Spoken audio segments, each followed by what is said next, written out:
ഷിബിലിക്കൊക്കെ അറിയുമെന്നറിയില്ല. കാരണം സൗന്ദര്യമാണ് ഇവരുടെ മുഖ്യമായ കാര്യമെങ്കിലും ഇവർ ഏറ്റവും ലാസ്റ്റ് 1-2 ചോദ്യങ്ങളൊക്കെ ചോദിക്കും. അതായത് ഇപ്പോൾ ഐശ്വര്യ റായ് ആണെങ്കിലും സുസ്മിത സെൻ ആണെങ്കിലും ഒക്കെ ഐശ്വര്യപ്പെട്ട കിട്ടുന്നതിന് മുമ്പ് ഇന്ത്യയെ നിങ്ങൾ എങ്ങനെയാണ് കാണുന്നത് എന്നൊക്കെ പറഞ്ഞ് ചോദിക്കും. അപ്പോൾ എന്തെങ്കിലും ഒരു അഭിപ്രായം പറയും എന്നുള്ളതാണ്.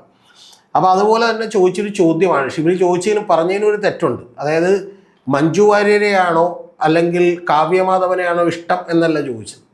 ഒരു ചോദ്യം ഉണ്ടായുള്ളൂ, മഞ്ജു വാര്യർ ഓർ കാവ്യമാധവൻ എന്നുള്ളതാണ്. എന്താണ് അതുകൊണ്ട് ഉദ്ദേശിച്ചത് എന്നുള്ളത് നമുക്കറിയില്ല. അപ്പോൾ അത് പക്ഷേ ചോദ്യം ഒരിക്കലും ചോദിക്കാൻ പാടില്ലാത്തൊരു കാര്യമാണ്. ആ കാര്യത്തിൻ്റെ കോണ്ടെക്സ്റ്റ് എന്താണ് നമുക്കെല്ലാം അറിയാമല്ലോ. ഇനി മറച്ചു വെച്ചിട്ടൊന്നും കാര്യമില്ല. ദിലീപിൻ്റെ മുൻ ഭാര്യയായിരുന്നു മഞ്ജു വാര്യർ. ദിലീപിൻ്റെ ഇപ്പോൾ ഉള്ള ഭാര്യയാണ് കാവ്യമാധവൻ. എൻ്റെ ഏറ്റവും വലിയ പ്രശ്നം ഈ ചോദ്യം ചോദിച്ചു എന്നുള്ളത് ശോഭയാണ് എന്നുള്ളതാണ്. കാരണം ശോഭ മറ്റേ ഫെമിനിസ്റ്റ് ആണ്, സ്ത്രീ സമത്വത്തിന് വേണ്ടി നിൽക്കുന്ന ഒരാളാണ്, സ്ത്രീകൾക്ക് വേണ്ടി പോരാടുന്ന ഒരാളാണ്.